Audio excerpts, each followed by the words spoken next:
Hi, good afternoon. Just to introduce myself, I am Dr. Sudhir Nadimpalli, one of the pulmonologists at CARE Gachibowli. So nice to have you all, about 220 people on board. Didn't know how to start when Anuradha asked me about give a talk on all about COVID. All about COVID is almost a year and a half now, almost a year gone by. So we just wanted to see, I just noted down a very important things that I wanted to convey across to you. So there are quite a few questions already. Uh, so I'll just touch up on a very few basic things and then treatments available and what is going on at this point in time. Why is there such a chaos? So I'll try and address a few of these issues which are very pertinent to what is happening at this point in time. So let us say, I know you're all bored up with all these how this virus is. What about the virus type and all that? You know, this is COVID-19, which was recognized as a virus in 2019 late, and this is a very highly transmissible virus, especially the newer UK variant. So the B.1.1.7. There are other couple of viruses, the South African variant and the Brazil variant. So these are all the three variants which have come in now this year in 2020, late 2020 actually, and which has caused the second wave to go so rapidly. So whatever it is, I think when we look at the basic treatment or the basic the fundamental things about COVID-19 virus is that you need to protect yourself. It's not easy to get the virus. It is not easy to get the virus because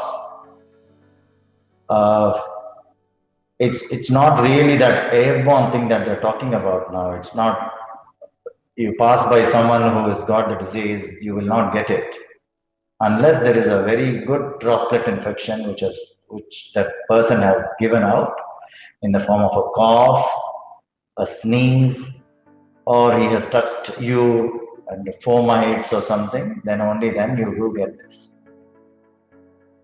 The dominant majority, I think 80 to 85% have a very mild course of the illness, and it's only about 20% have a slightly severe illness. Only about 5% end up in the ICUs or require a sort of a higher intensive or a support.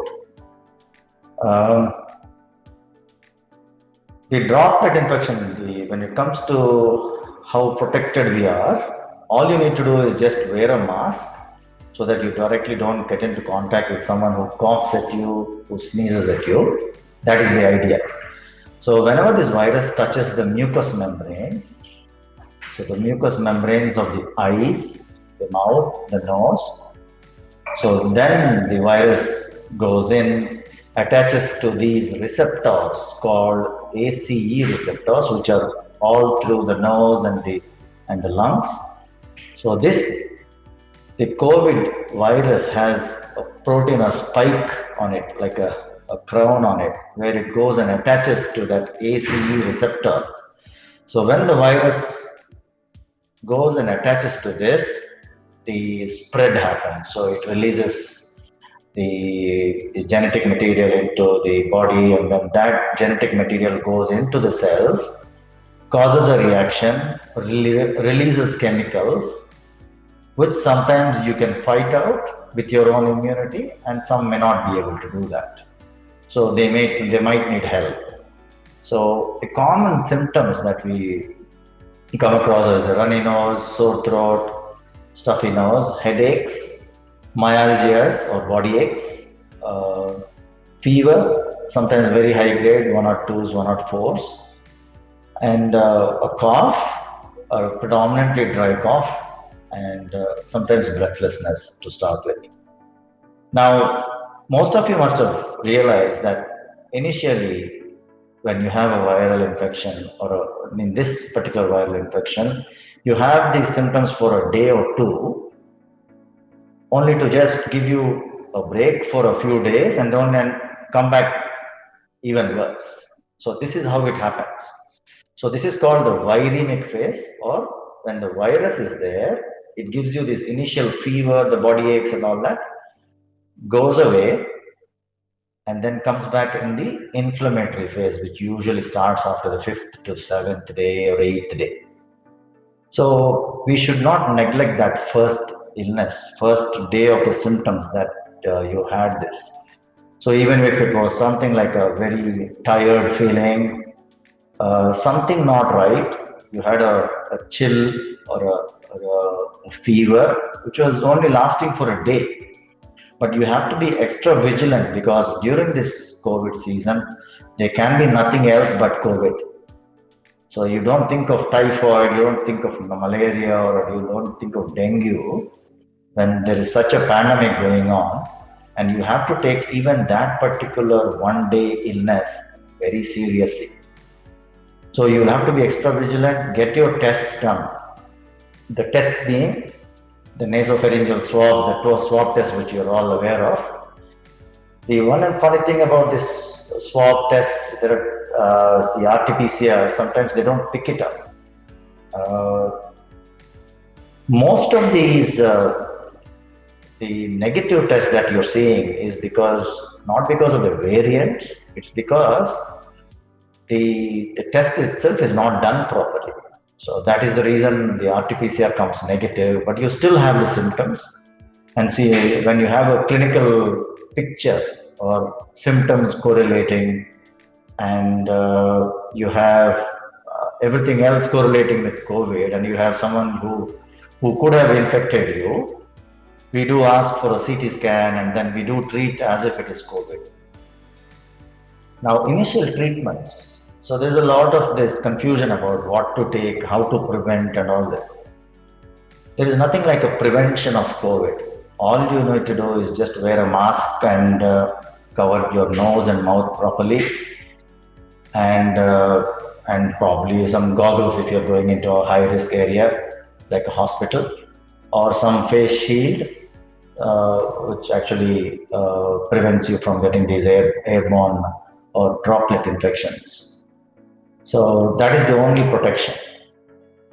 Medications like hydroxychloroquine, the doxycycline, the ivermectin, the colchicine, all these medications which are given usually as some packet to people who have got the infection have not been very proven. So I leave it to you all. People are really desperate, because we have to do something. We have to take something to stop the virus.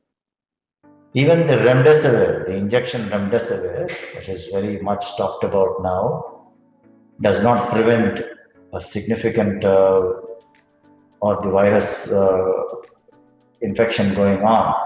It might decrease the viral load. The number of virus particles can go down, but that is also not a very recommended drug. So if you look at even the WHO guidelines, the remdesivir is not like a magic bullet here. So it doesn't kill it like that. So we had given to n number of people the remdesivir on day 1 of the illness, but they still came back on the day 7 or 8 and then had severe symptoms. So despite giving the antivirals within the very short 2 to 3 days, which we are supposed to give, people still came back. So it is a very highly unpredictable disease. All you need to do is, when you have it, you be extra vigilant from the 5th to the 15th day of the illness. So the initial viremic phase passes off 5th to 15th day. If you have new onset symptoms like a cough, a fever, a breathlessness, oxygen going down on your pulse oximeter. So these are the 4 things that you need to watch for when on the 5th to the 15th day of illness. So when any of these happen, that is exactly the time when we have to act very swiftly and there are steroids which have to be given bang on, and some of these treatments like tocilizumab do help. So it is the timing of the treatment that is more important uh, than the disease itself. So each one has a way of responding to the disease. So some people have family members who are affected very seriously. So someone who has got a very serious illness in the family, I would ask them to be extra vigilant and show themselves to the doctors or the medical team, saying that two of my family members have been seriously ill with the disease. I am worried. So they can check you out. Not everyone has the same severity. Not every family member will have the same severity. So you'll have to just check yourself out again and see if you have any of those serious symptoms that fit into any sort of further medical care. So some of them do away with just a paracetamol. That is what is recommended abroad. They don't take all these medications that we normally give loosely. This is a viral infection. None of the bacterial antibiotics like azithromycin, the doxycycline work. So please be aware that you're taking medications for the virus and not for the bacteria.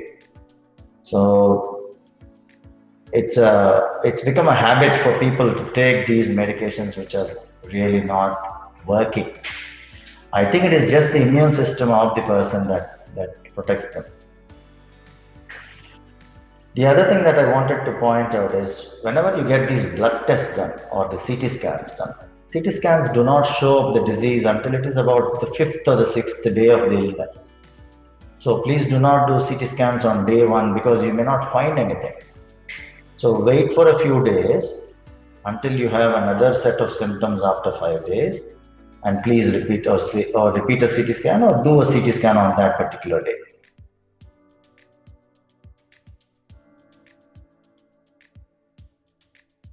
So who are more vulnerable? Obviously, this second wave of infection has hit the younger lot quite a bit actually. So if you look at even the 25 to the 40 age group, they have been hit hard, and they have also recovered from the illness. So it's not that they have gone to a point of no return, but they have been hit hard. So be very cautious. Don't be of the impression that only the kidney disease people or the heart problems or people and people with diabetes or high blood pressure or asthma, only they are affected. So it is now the younger lot who are being more affected with this current pandemic. Now the issue is about how severe is this current illness that we are talking about. It is pretty bad. It has become pretty bad because of obvious reasons. Let us admit that we have not really maintained the appropriate COVID behavior or COVID appropriate behavior with masks and social distancing, because that I think has somehow was lost for about a couple of months, and that is when we got it back again. So we were so disciplined in the during the first episode last year. Everyone was really proud of India, and unfortunately, this is hit hard this time because of the inappropriate COVID guidelines that the people have not been following rather. So when it comes to tests, we do blood tests to find out the severity of the disease. All these markers that you do, those LDH and ferritin and the IL-6 and all these CRP, these are things which tell us how bad the disease is, how sick this person is. And that along with the CT scans tells us whether to treat or whether not to treat. There are people who had observed and just done CT scans, probably done blood tests, but I have not treated. So it is important to note that we should not treat with steroids in the first few days. We should not, because things can get worse. So we have to treat it with steroids when it is appropriate. So we need to know when to treat, when not to treat. So even you have to be very vigilant about when you have to go and see the doctor first, and then what treatment they are giving, and whether that is appropriate or not.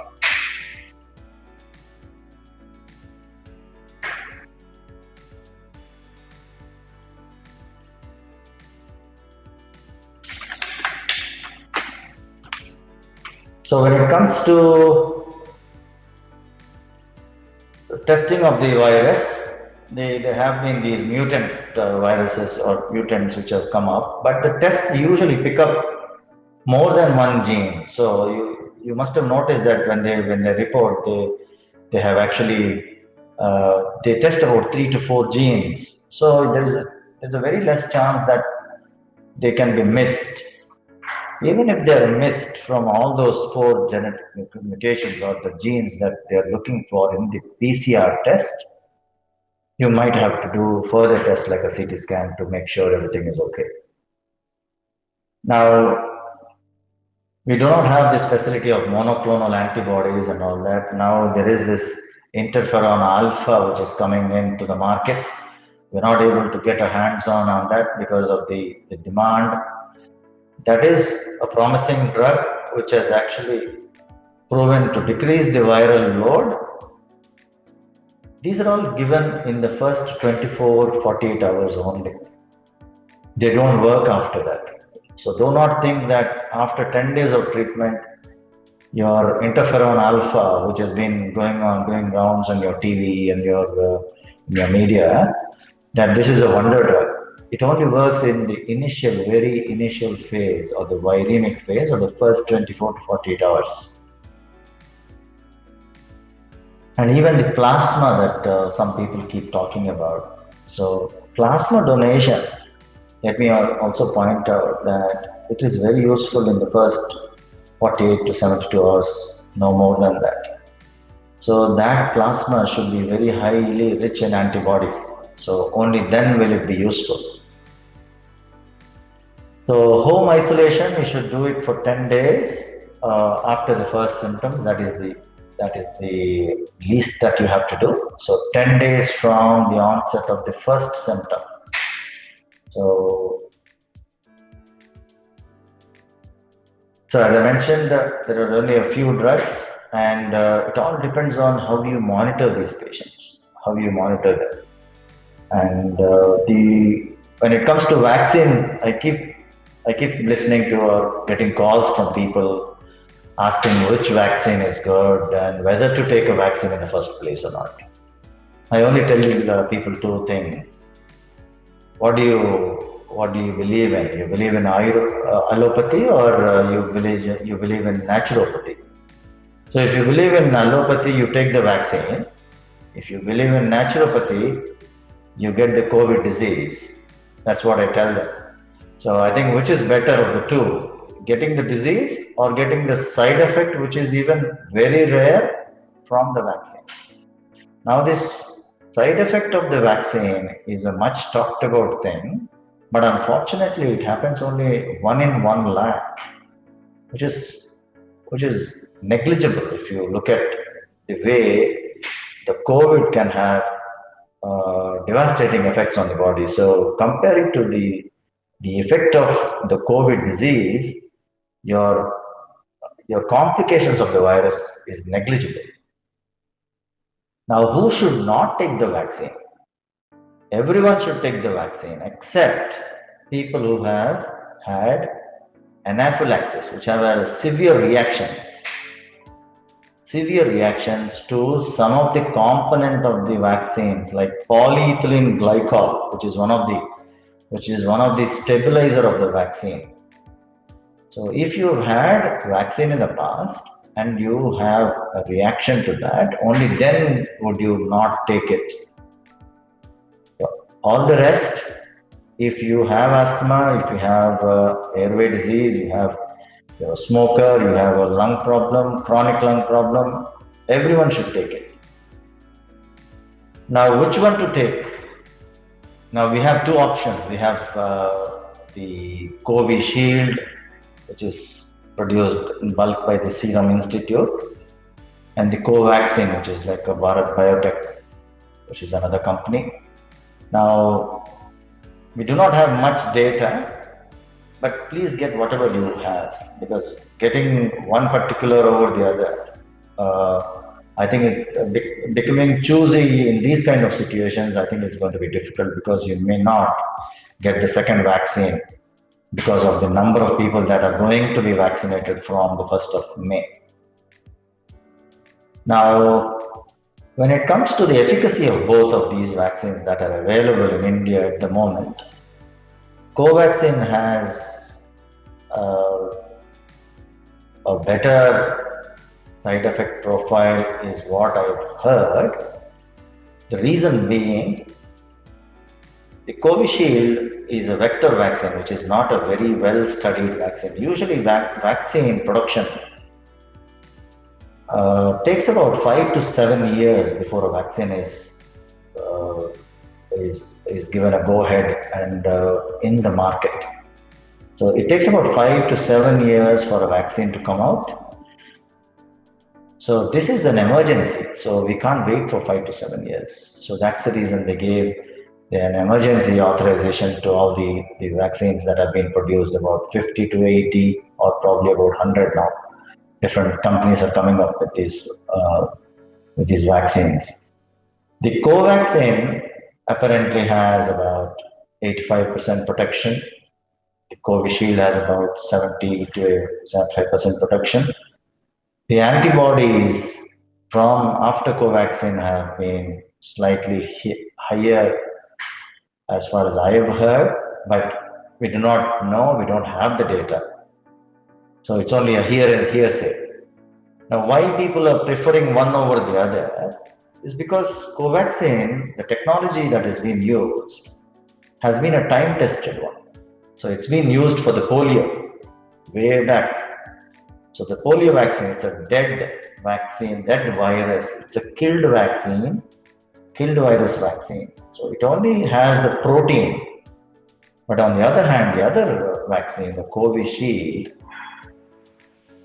has a vector where there is still, it's not a virus which is being sent into, or the viral DNA that is, it's not a replicating part of the virus that is being sent into the body. It's only a part of that material of the spike protein which is being produced in the body. So we are just sending in that material, and so that you form antibodies against that particular spike protein.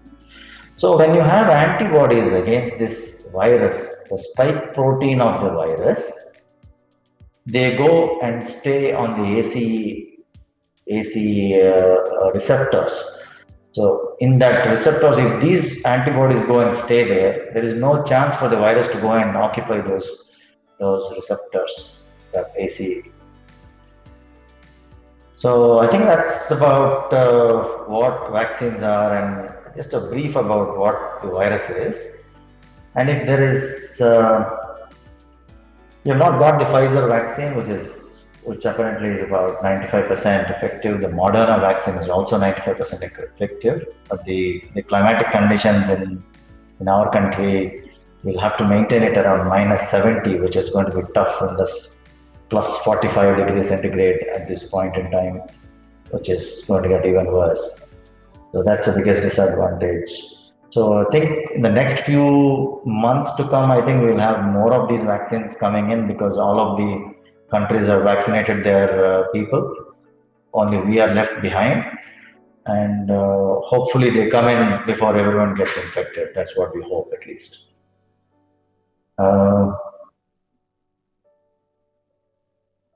So coming to the post-viral illness care. Some of them, unfortunately, are uh, are crippled because of the side effects of the or the effect of the virus on the body or the lungs predominantly. Because the virus can cause weakness for quite some time. It has that myalgias do last for about 2 to 6 weeks, sometimes 2 months also. Some people have tiredness for about 3 months. That was very typical with the influenza, the flu, and now it is happening with COVID also because it's no different. It's the same thing. You have a bit, some of the elderly group do complain of that a bit of fogginess of the brain that sort of not able to recollect things and things like that. So that will come back. That will come back. We haven't seen, fortunately, in the younger lot. Um, the pulmonary fibrosis that someone is asking about. The fibrosis, just wait and watch for another few months until we decide that yes, this is what the final lung function is. Do not jump into transplants and all that immediately. So you give it a good few months for the lung to recover completely. So whenever there is a cut on the hand or anywhere, it heals by a scar. So likewise, even the COVID, when it goes and damages the lung heal by fibrosis or scar formation. It all depends on how bad the fibrosis is, and how much oxygen is the patient dependent on. Is the patient dependent on oxygen? Is the patient able to do his activities of daily living? Is he able to do his same exercise what he was doing in the past? So these are things which are different from each other. If you find one person who is about 80 years old, she doesn't have to, or he doesn't have to run around, or she's probably they're static, just sat down, they don't feel breathless. On the contrary, you have a 30-year-old who has a bad fibrosis, the lifestyle changes entirely. It's a different thing altogether. So the social situation changes for this person who's in his 30s, who was able to do marathons or cycling or whatever, now cannot even do walking to the washroom and all that. So this is when you decide about what next to go for. So there are treatment options.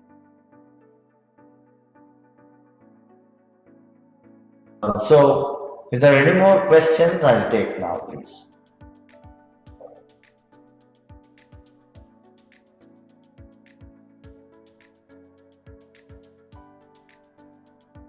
Hello, doctor, can you hear me?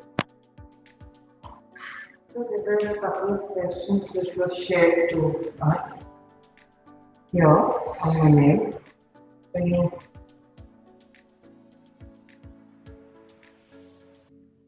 should I read it out? The first question was, what is the second wave and how is it different from the first? Yeah, as I mentioned, the second wave has more transmissible disease because it wasn't this transmissible. I think it's probably because of the new mutant strains that have come in from various other countries. So these viruses sometimes mutate in the sense they change the genetic material. So whenever they change the genetic material, so they have a different behavior. So I think the second wave is because most of these people have been affected very severely. That's why we have a shortage of oxygen and beds on top of that. What should we do during home quarantine and what kind of medicines or food to take? Yeah, I would just advise you to just take a normal food. Just behave normally. Only thing that you need to take is just a paracetamol for a fever or a headache or whatever myalgias or your body pains. Do not take anything more than that. There's nothing more that is required for people who are in home quarantine or home isolation. The medicines that you need to take, as I mentioned, it's just paracetamol, only symptomatic treatment. nothing else. So for some of you who have a very mild cough, the nebulization will help. But please do not take steam. We have seen people coming back with serious side effects of steam inhalation, which has been doing rounds for almost a year now. The steam causes thermal injury. It has a very deleterious effect on the lungs. So already your lungs are burdened with the virus. You give it a thermal injury. It's like fuel to the fire. So please do not take steam, because I've seen people. We are seeing people who are coming in with worsening cough and worsening symptoms after about 10 days. So they religiously take steam every 8 hours or 6 hours, which is not good. Next is, can you please talk about breakthrough infections? I don't understand what breakthrough infections are. I think you're talking about possible secondary infections. So when you have a virus which has hit you hard, your immune system goes down and it's on. This is itself a very high immune, hyperimmune state, and your immune system is put to on a very high alert, or your immune system is not functioning properly. On top of that, if you have some sort of a bacterial infection, you pick it up from someone else when you're in the ICUs, you do tend to have this sort of secondary bacterial infection.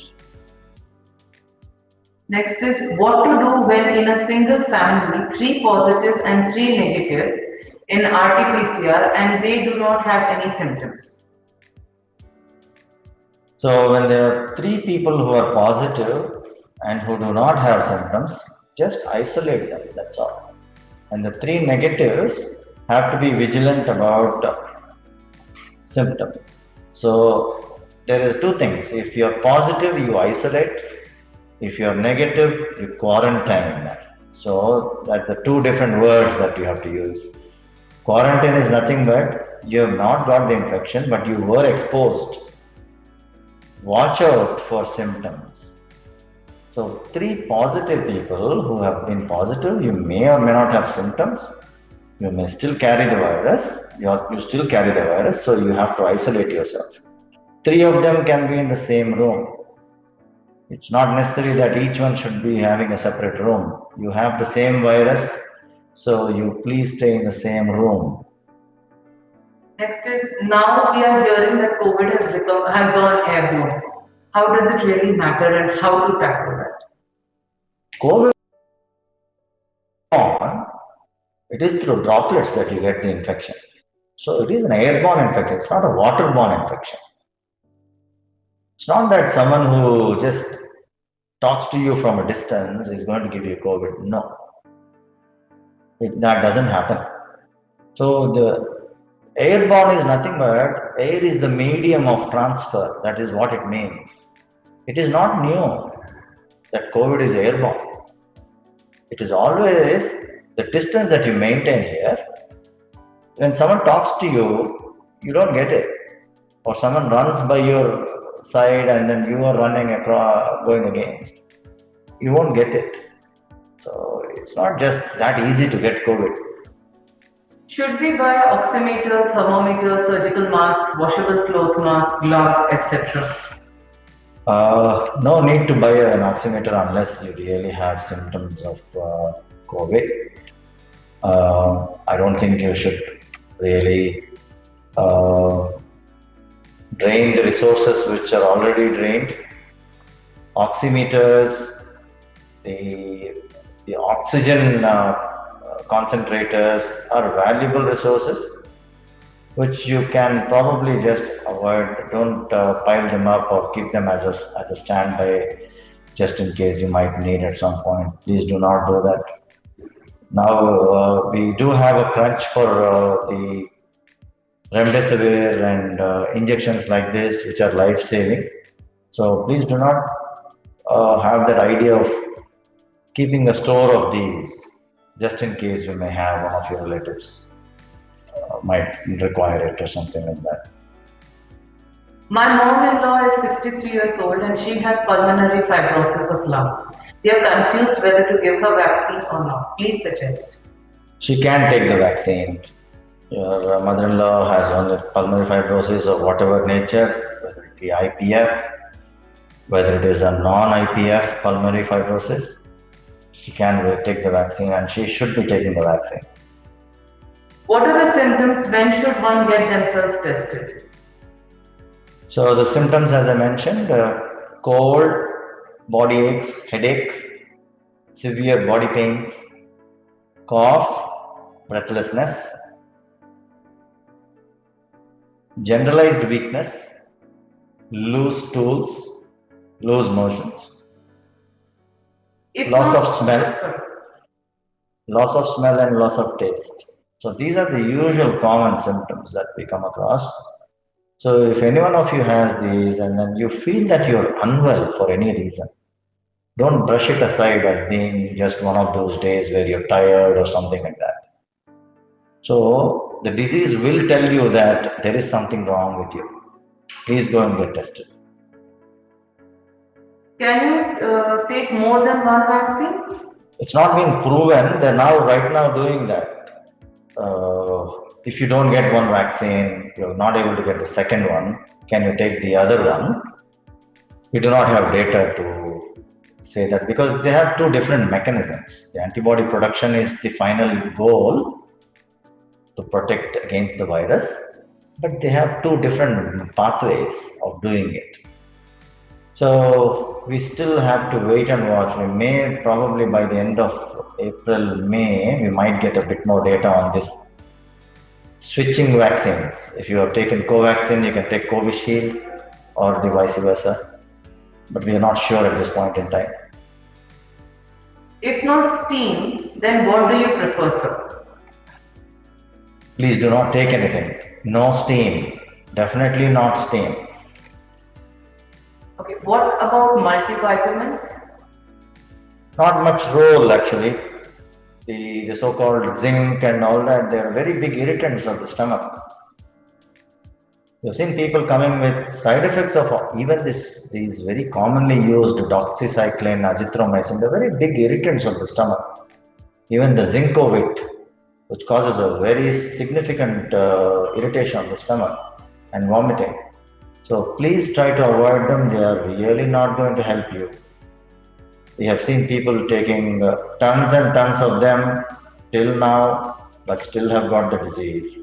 So please do not be of the impression that taking these vitamin C's and the zinc will protect you.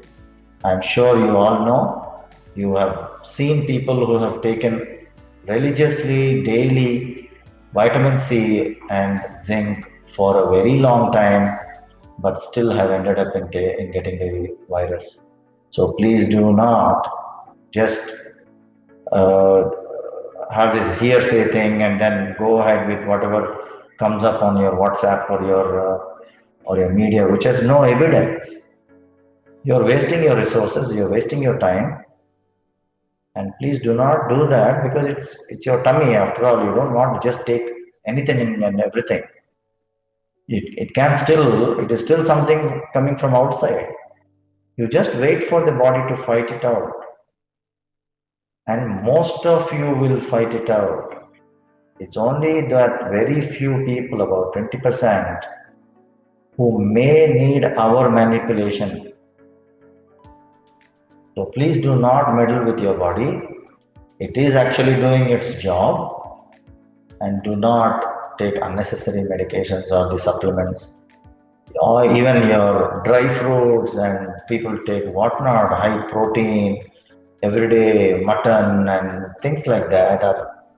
Your body is not used to all that. You please stick to your own food. That is enough. Does curcumin help in developing antibodies or stopping spike protein binding with ACE receptors? Not that I know of, but no evidence. Oxygen level. Doctor, my grandmother is 72 years old. She takes BP and varicose veins tablet. She is in Saudi where Pfizer is available. Please suggest if it will be advisable for her to take the vaccine. Yes, please ask her to go ahead and take the vaccine. What should we do during home quarantine and what kind of medicines or food to take? I think it's a repeat of the question. Yeah. Can you please talk about break? No, I think it's already done. What should we do during home quarantine? Again, repeat. Sir, please don't take me wrong. I am a pro-vax.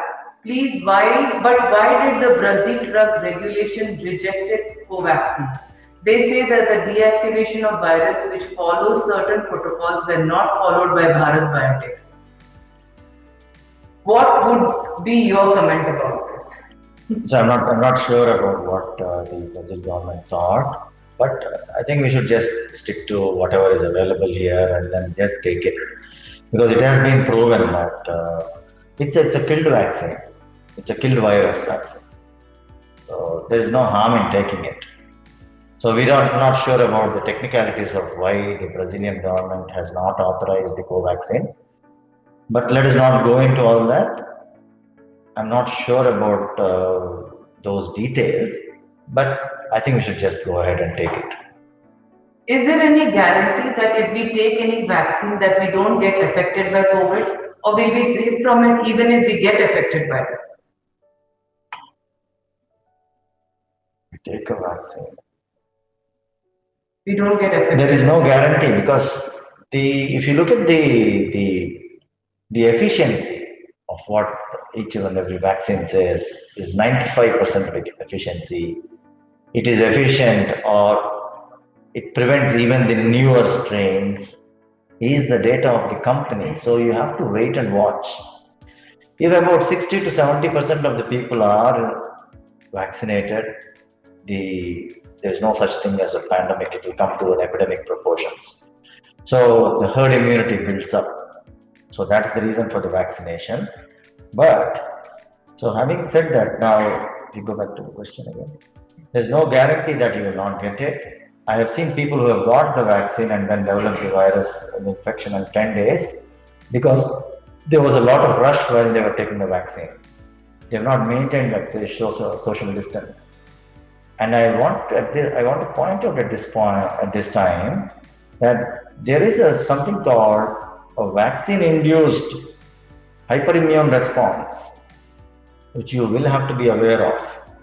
If you get a viral infection somewhere about 2 days prior, and you take a vaccine because you're not aware of it, because you're still in the incubation period, there's a small chance that this the vaccination itself can give you that hyperstimulation reaction. So this is a well-known entity, this is a well-known phenomenon. So people might think it's the vaccine. It's not the vaccine. If you got the virus, it only added fuel to the fire. That's all. A dialysis technician is coming to our house for the treatment twice a day. She travels by Mumbai local train and has a big family living in a small house. Washes her hands thoroughly. Apart from these, any other precautions we should follow? The only thing that I would suggest this technician to do is wear a mask and give that technician a new mask every day. Please ask him or her not to touch the outside of the mask. Whenever you find them touching the outside of the mask, give them a soap or a sanitizer. I think that is enough.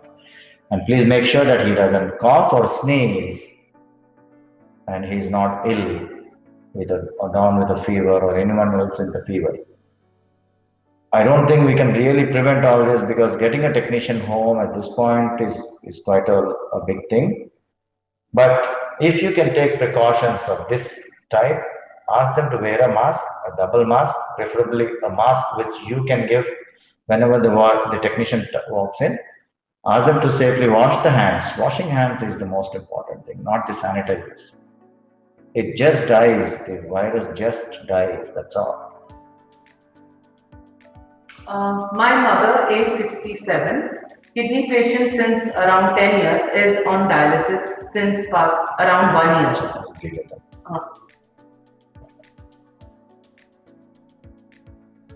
Yeah, please get the vaccine for your mother who is having a chronic kidney disease and is on peritoneal dialysis. There is no contraindication. I think, will have to get the vaccine done. This 47-year-old female on anti-rheumatoid drugs and prednisolone has a mild COVID disease. Yes, she can continue the steroids. Mild disease, we do not manipulate anything. We will have to just continue with her own treatment and see the behavior of the disease. Not every person with a chronic ailment will have a severe disease. So you may have a kidney disease which is very bad, you're on dialysis and all that, but still you may walk away with just a very light symptom.